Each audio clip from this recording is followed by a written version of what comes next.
Newgate Prison in London was already filthy, cruel, and a place of despair in the early 1600s, but there was more to the prison than just its reputation for awfulness.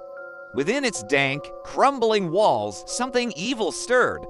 The prison was built on the site of a former Dominican friary, and when Henry VIII dissolved the monasteries in the 1530s, many of the friars were executed, driven out, or left to starve. Legend has it that one Dominican friar was clad in a dark robe and refused to abandon his faith. He was betrayed, captured, and walled up alive beneath the foundations of what would later become Newgate Prison.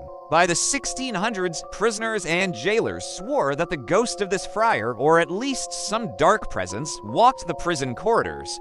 He was seen as a shadowy monk in a black habit gliding silently through the dank passageways. He was especially fond of appearing in condemned cells the night before an execution. Some said his presence brought cold dread, and others claimed he muttered Latin prayers for the souls of the dying.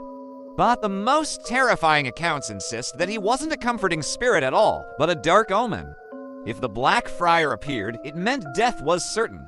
It could be by the noose, the plague, or a violent attack from another prisoner. For hardened criminals, none of those were particularly desirable fates. Over time, the friar became a symbol of the hopelessness of Newgate. Even the toughest criminals would tremble at the thought of that cowl and silent face appearing in the shadows. His legend persisted for centuries. Sightings were reported as late as the 18th and 19th centuries, long after he supposedly met his end beneath the prison walls. To this day, the Black Friar of Newgate is remembered as a restless spirit born of religious persecution, injustice, and the cruelty of one of London's darkest prisons. Thanks for watching. If you like this kind of video, stay tuned for more.